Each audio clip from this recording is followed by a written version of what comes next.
2018, Donald Trump, who was at that time president of the United States, was so upset about my jokes that I made about him, he directed his staffers at the White House to call Disney to tell them to rein me in. In other words, President Karen demanded to speak to my manager.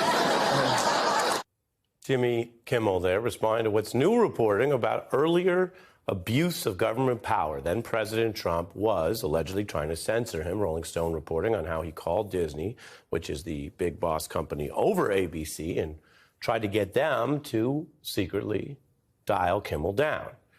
And then the question becomes how much of that might have happened basically behind the scenes, or not directly saying it was because of Trump, but, you know, ease up. These are the secret strings we sometimes see people try to pull. And it's all about censorship or canceling the culture. Ron DeSantis has also clashed with Disney, punishing the company for what he thinks is its support of what critics call a Don't Say Gay law, or other support for the human rights of its employees or visitors. Now, you can debate those policies, as I mentioned earlier in the broadcast, but what's happening here was DeSantis using government power, money, and blackmail to try to go at free speech.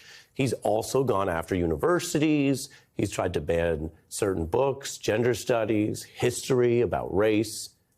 All of this building on this elementary school clash, which we've reported. We've even had teachers here who've talked about how books, entire walls of books, are cleared out or covered up with threats of people losing their teaching license or even being imprisoned for what books are in a classroom. This is not some dystopian future warning. It's happening now. These are two of the most visible names of the Republican Party, and they do this. This is what they're doing. I want to be very clear with you. They are attacking your freedoms. They are attacking your freedom of speech. And Disney, which is an entity, has its own freedom of speech, and they're attacking that. They're using government power, sometimes secretly, like the weird Kimmel story, and sometimes quite blatantly and publicly, like what's happening in Florida. Now, if you were doing that and you didn't want to be caught doing that, what might you do? Well, projection is a big part of life and politics. So these are the same people who talk about canceling as some phantom menace for their issues, while they are the ones trying to cancel the culture, trying to take control of it, and abusing government power with attacks on free speech. Obama veteran Shay Komanduri notes that Republicans actually have a rich history of this kind of censorship, and it ends up looking bad in the long run.